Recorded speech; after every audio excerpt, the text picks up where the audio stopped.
Hi everybody, I hope this video finds you well. In today's video, we're going to be finishing up section 6.2 from your textbook, which was your introduction into solids of revolution, specifically using what we call the disk and washer method. In the first video, we took the time to sort of derive the original disk method when working with a function of x and the area under that function of x being revolved around the x-axis.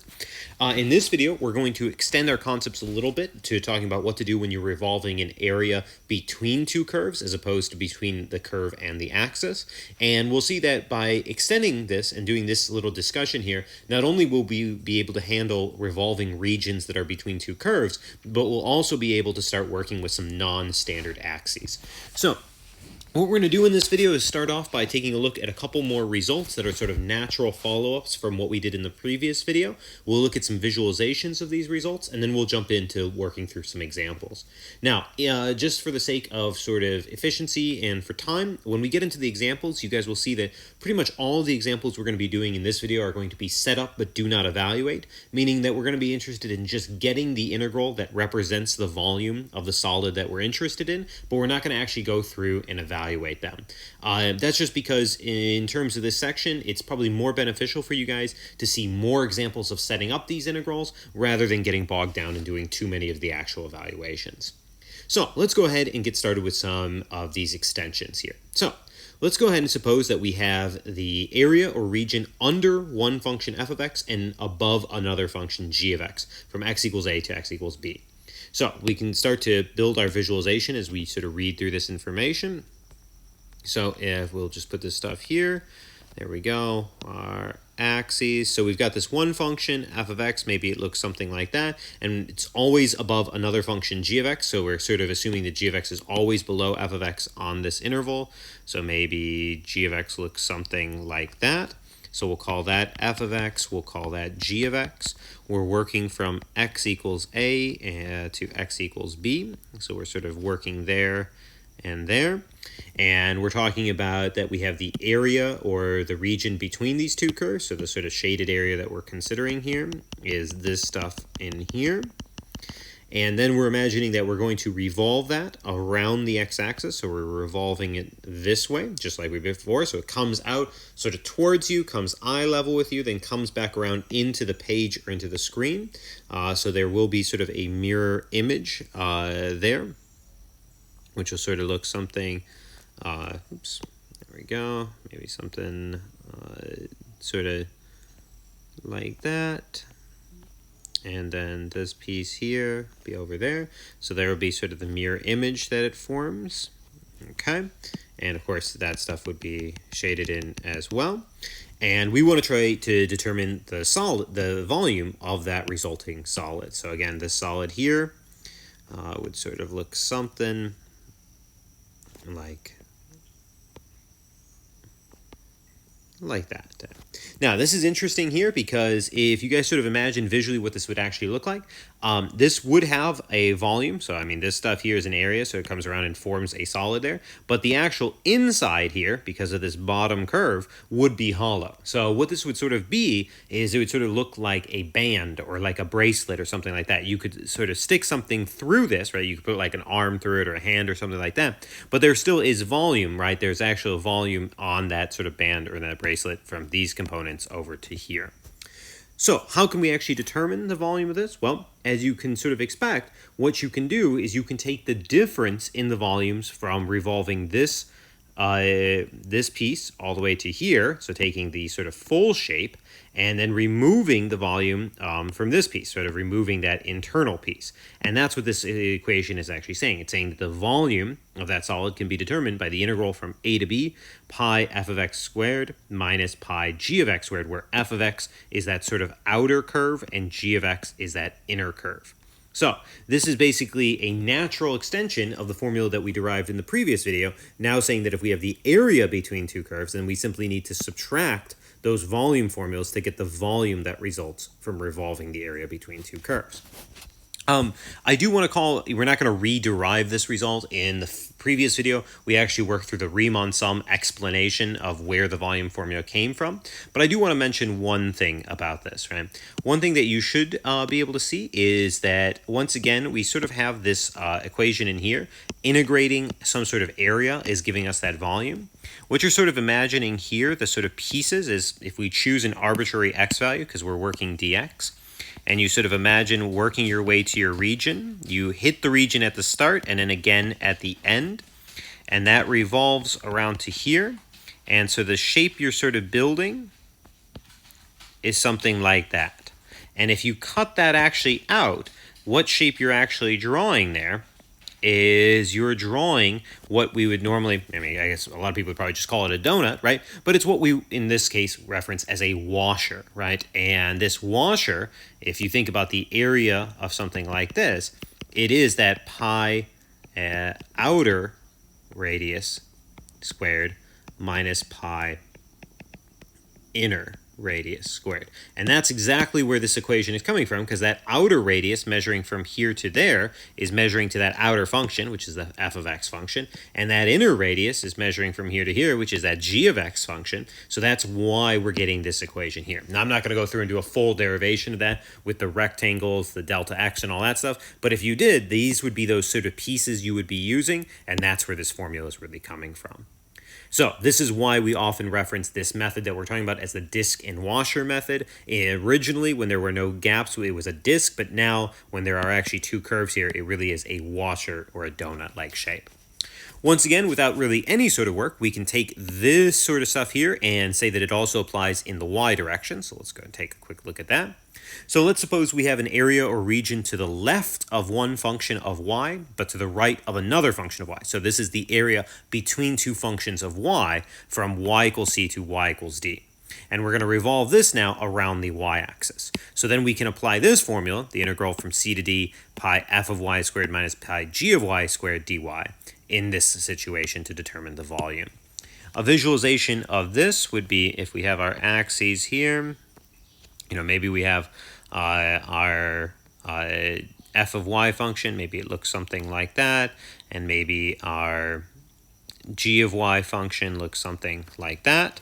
So this is our f of y, and this is our g of y, and then we're working from c up to d. So we're sort of working from here to here. So our actual region would be this stuff in here. Notice we're not talking about the stuff below, we're talking about the stuff between these curves. Like as mentioned here, it's to the left of the function f of y, so below f of y from the y perspective, and to the right of g of y, so above g of y in the y perspective, so this stuff in here. And then we're revolving, in this case, around the y-axis, which is a different axis of revolution, so always pay attention to what the axis of revolution is. What that is then creating is it's creating sort of a mirror image that looks like that. And then this piece over here is mapping like that. So then there's our ends there and there, and something like that. And once again, we have that sort of connection. That's the hollow portion, and then there's the portion that's actually making the solid. There's that sort of hollow portion in there and there. So this would, I guess, you could sort of imagine this is almost like a bowl type shape, although it would be a terrible bowl because the bottom would actually be hollow. But the outside would sort of look like a bowl shape, but there would be nothing at the base. But that's the sort of shape that would be being built here.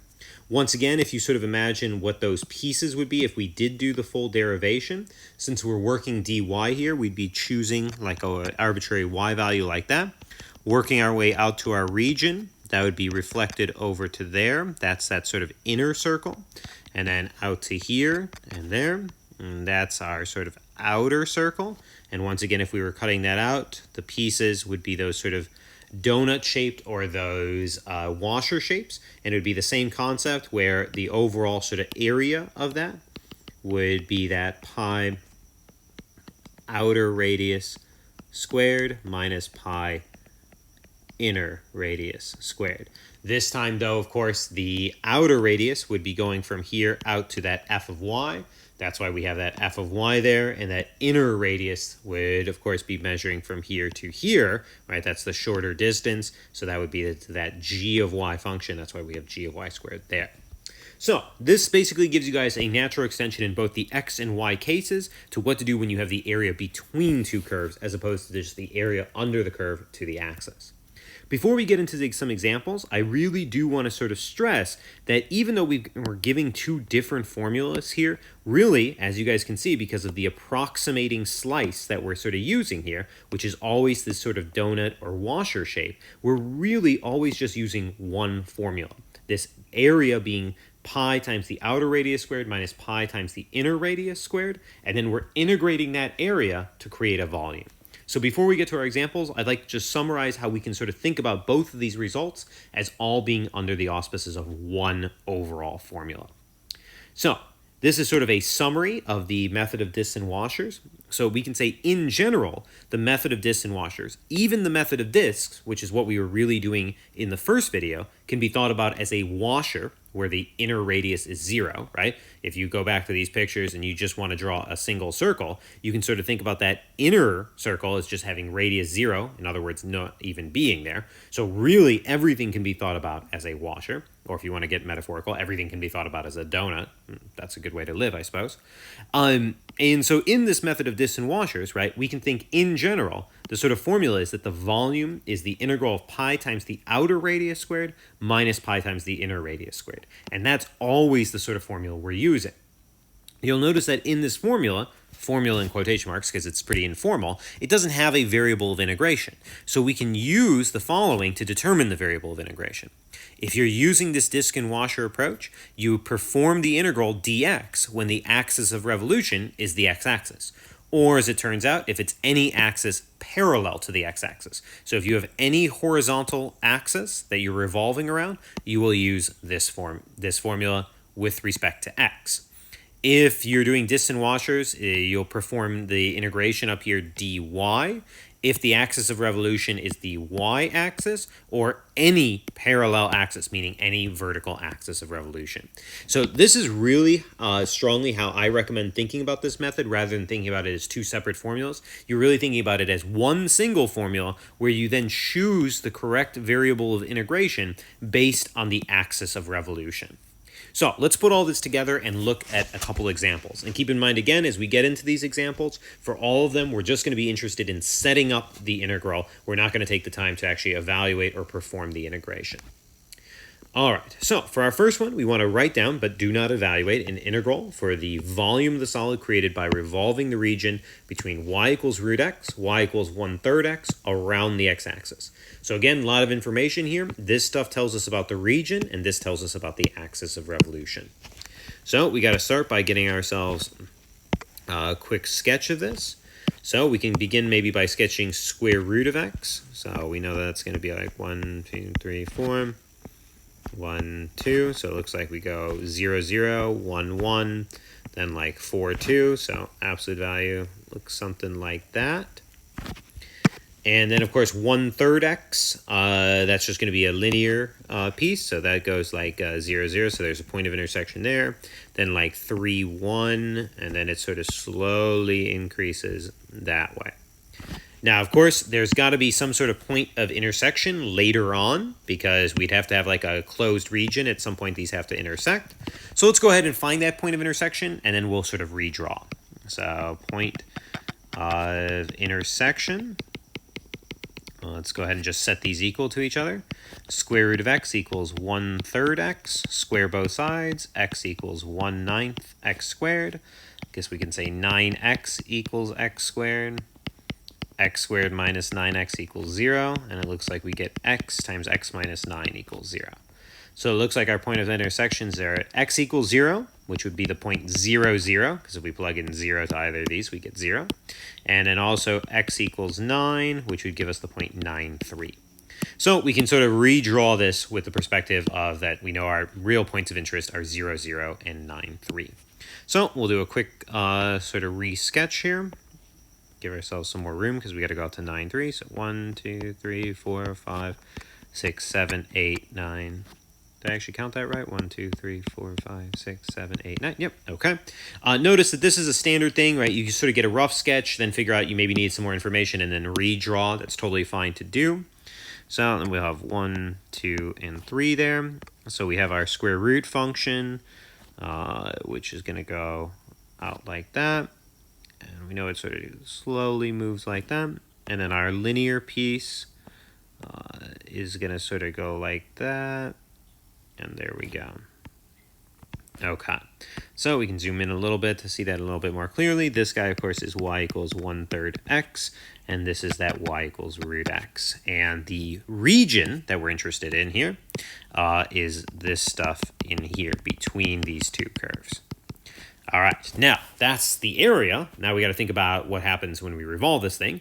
The problem told us we were revolving around the x-axis, so we'll go back and check that. It makes a big difference if you change the axis, of course. So you change the entire shape if you do that. So we'll be revolving this way, so we can sort of redraw our mirror image. 1, 2, 3. And of course, we'll sort of, this guy will end up down here as well. So we'll sort of have this slow sort of piece like that. That'll be that mirror image, and then we'll have this one. Oop, that's not a very straight line. Okay, there we go, and that'll sort of be the stuff in here. And then of course, right, this stuff is sort of building this shape like this. So this guy would sort of come together here, so you wouldn't be able to sort of reach all the way through, but you would be able to reach into this portion of it, right? And this would create that sort of 3D solid. Okay, so let's go ahead and think about how we're going to do this. So again, I do recommend drawing that sort of typical slice. So we're working anywhere from here to here, and since we are going to be using that discs and washers method, right, that's the only one we know. Keep in mind that discs and washers method, since we have a horizontal axis, right? Since we're using that x-axis as our axis of revolution, this tells us that we're working dx here, right? That's the sort of comment we made.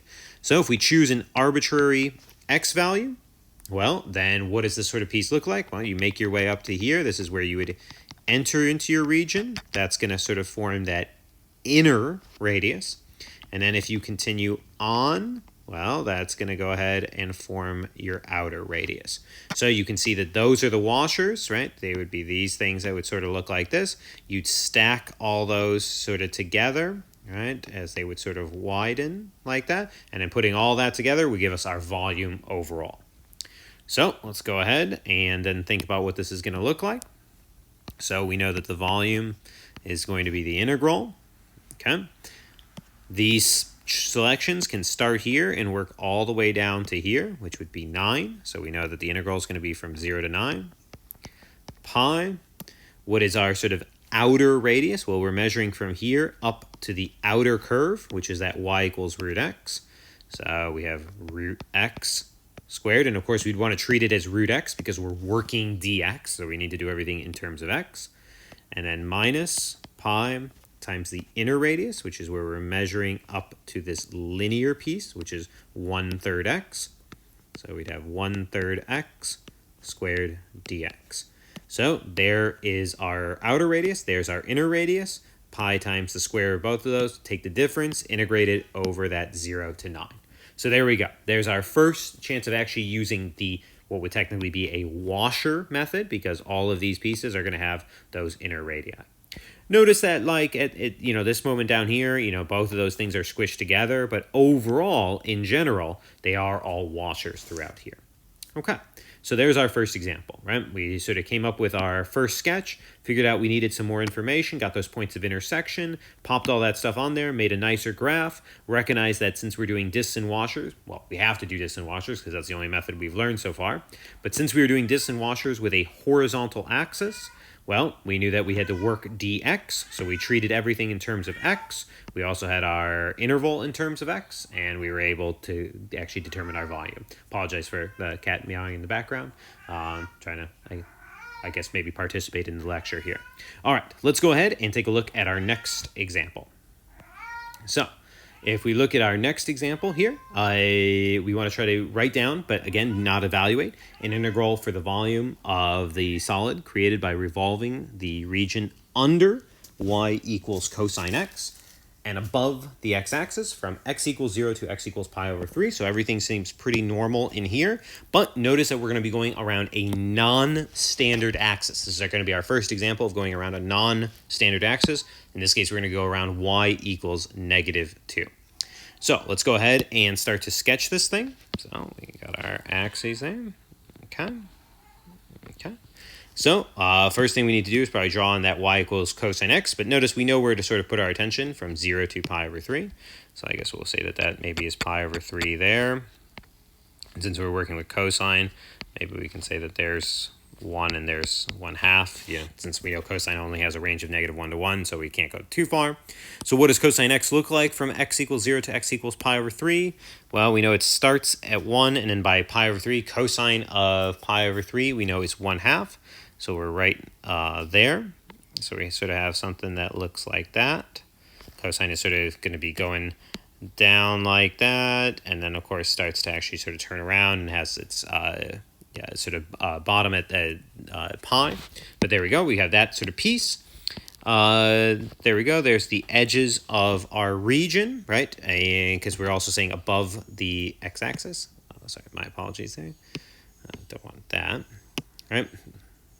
And so that tells us is that the area that we're interested in is the stuff under y equals cosine x, above the x-axis, between x equals 0 and x equals pi over 3.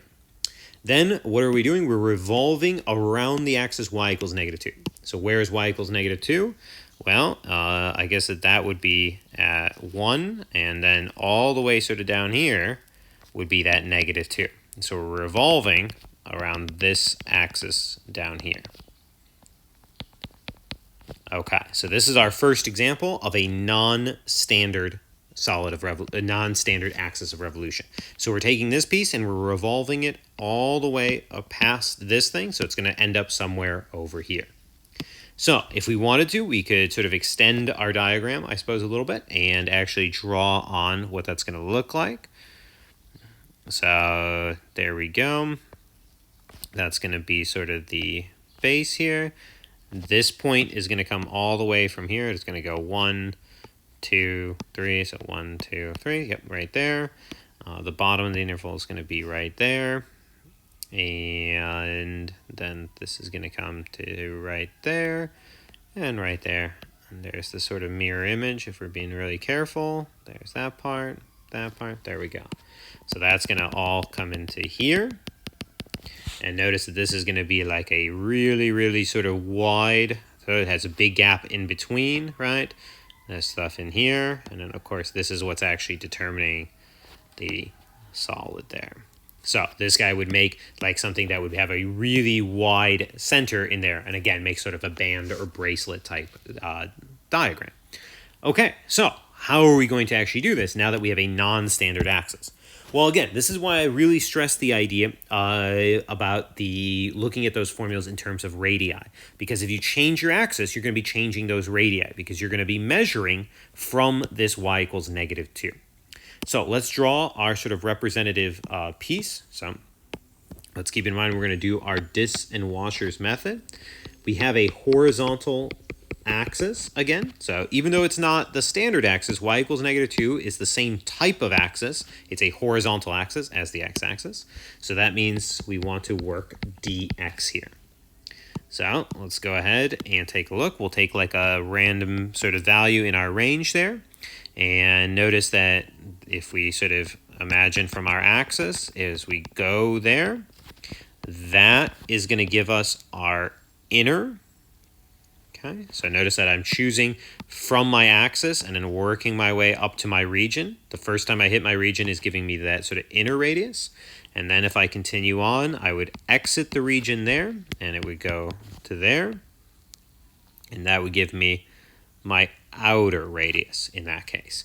So my inner radius is right here, and my outer radius is from here up to there. So let's see if we can set this up then. So our volume here is going to be our integral. Where can we make these selections? Well, I could have selected anywhere from here to here. So it's anywhere from that x being 0 to that x being pi over 3. So we're doing from 0 to pi over 3. All right, pi.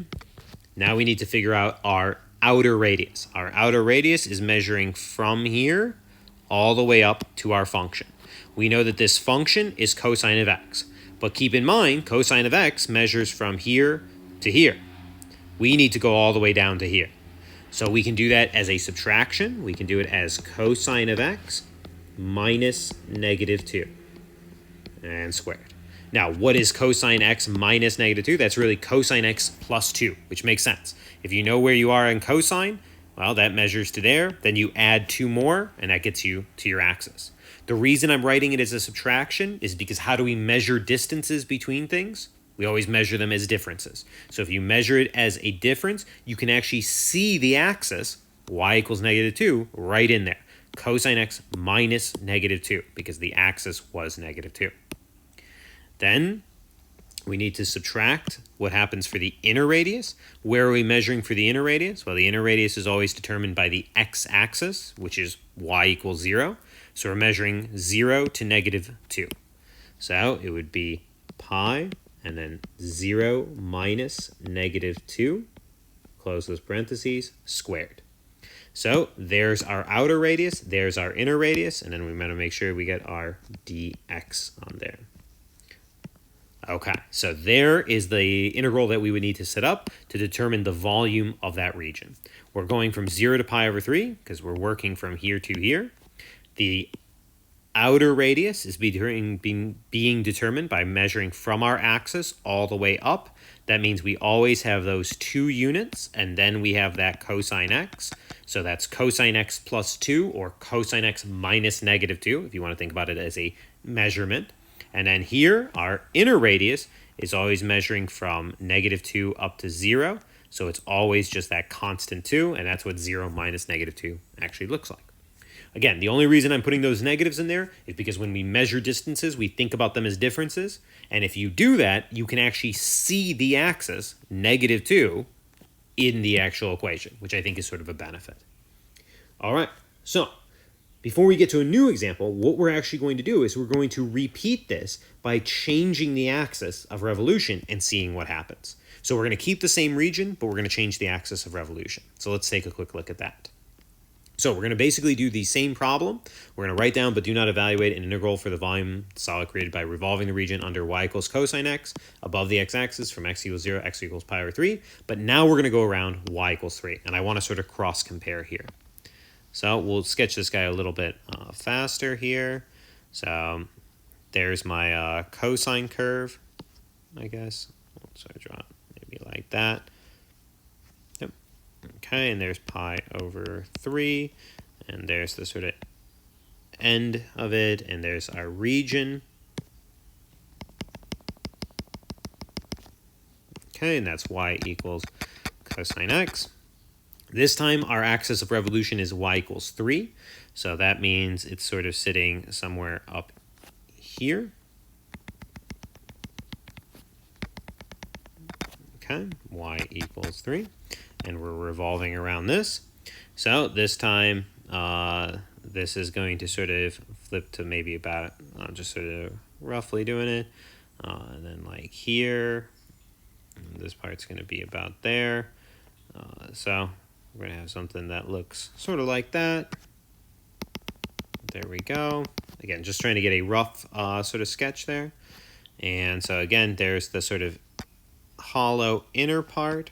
And then there's the part that's actually making the volume there. Okay, so notice immediately, visually, what's the difference? Well, here, our region was sitting above the axis of revolution. Now we have our region sitting below the axis of revolution. Let's try to think about if we can determine the volume here. So for the volume, we're going to again try discs and washers. Since we have a horizontal axis, just because it's y equals 3 as opposed to y equals negative 2 doesn't mean it's not a horizontal axis. That implies that we're going to be working dx here still. Okay, so let's draw that representative piece. So find yourself on your axis, draw to your region.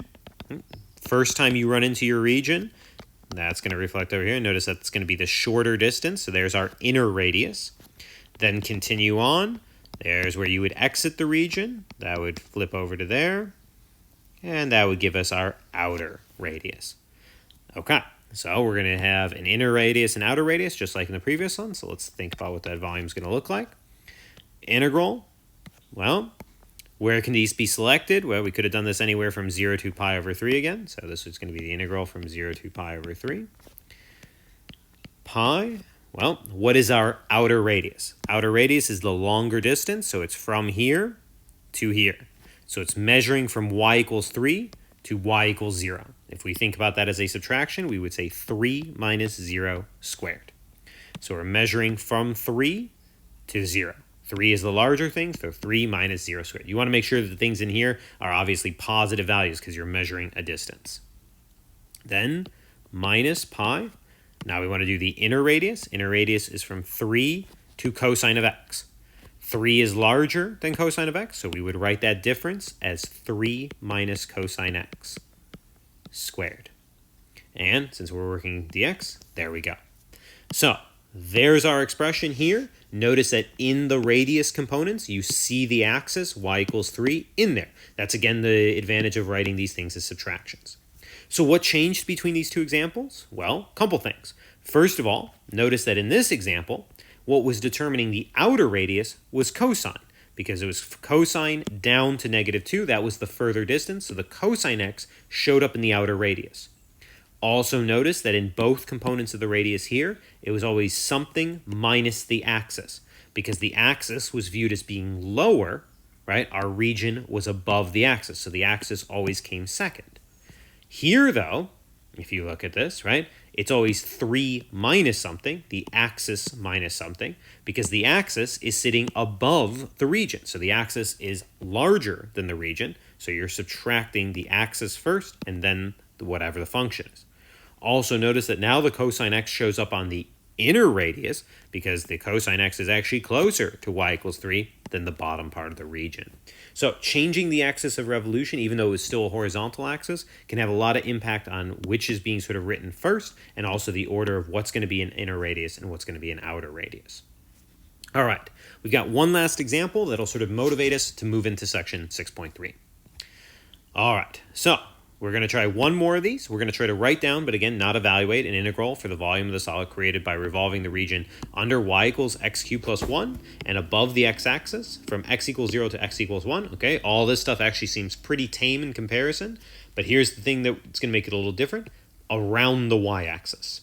So far all the other ones we've been doing have been horizontal axes, but the y-axis is going to be a vertical axis. And we're going to see that that's going to add some complications here. So let's give ourselves our sketch. We're working, we already know just from 0 to 1, so we don't need too much. There's, maybe we'll call that 1, and then we'll just say 1, maybe 2. Y equals x cubed plus 1, I guess at 0 that's at 1, and then at 1 it's at 2, so it looks something like that. And our region is below this and above the x-axis, so it's this stuff right in here. Okay. We'll shade that in. But this time we are going around the y-axis. So the mirror image is going to be over here. And something like that. And it would shade this stuff in. And then this thing would sort of be like that and there. This shape right here, if you think about what that actually would look like as a 3D shape, this would probably be referenced as like a tumbler or something, right? You could pour stuff into here. It wouldn't spill out because there is a solid base, and it would be pretty hefty as a solid base down here because there's actually some height where it's completely solid. So it's sort of like a weird little tumbler, like a glass or something. Okay, so let's try to actually do this. So we've got our y equals x cubed plus 1.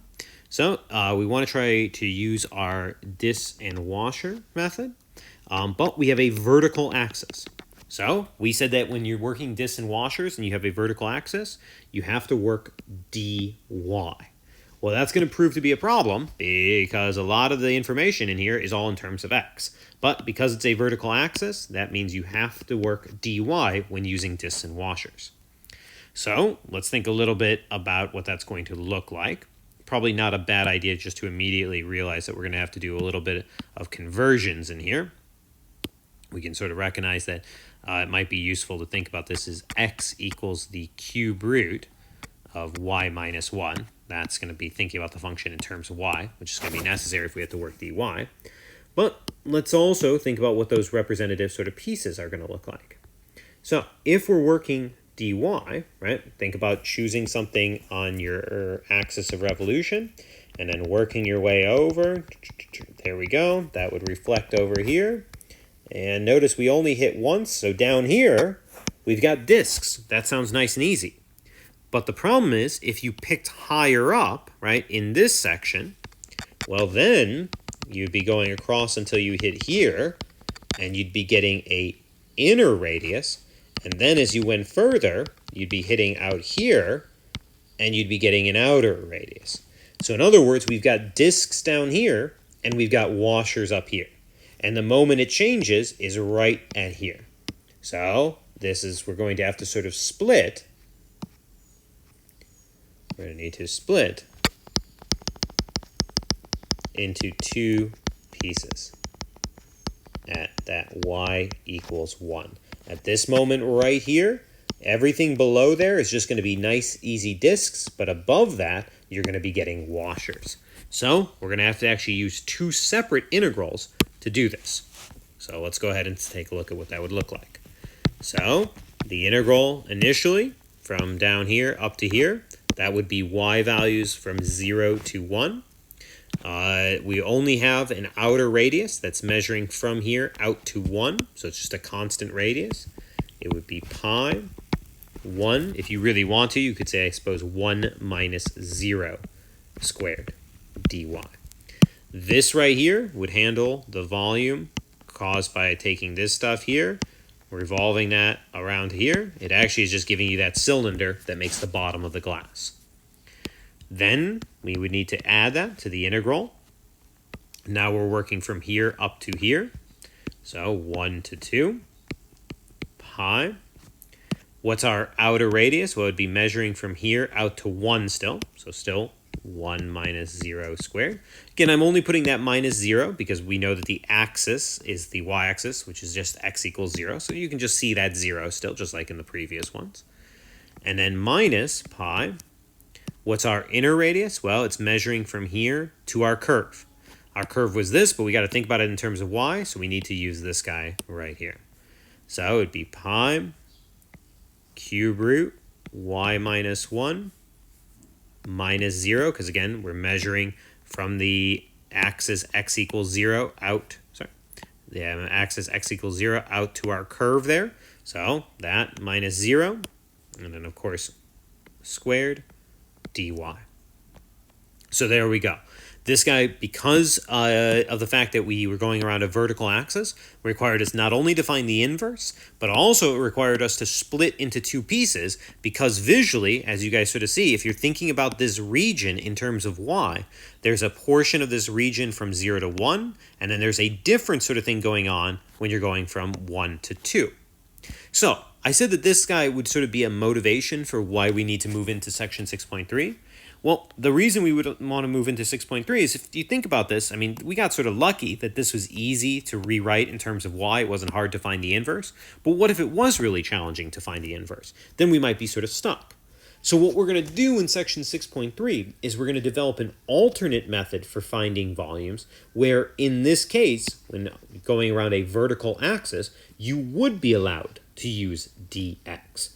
So discs and washers are sort of limited in the sense that horizontal axes, you do dx, and vertical axes, you do dy. But we're going to develop an alternate method called the method of cylindrical shells that allows us to have a vertical axis but work via dx, and a horizontal axis and work via dy. Then with those two methods together, we can always sort of pick the best way to approach each volume. So we'll start into that in our next video. Last thing I want to just mention here, though, is even though this does wrap up section 6.2, even in section 6.3, those lecture videos, you guys will continue to see more examples of working with this distant washers method. So we really are treating 6.2 and 6.3 sort of together as combined sections. So even though this wraps up 6.2, expect to still see some examples of distant washers in later videos.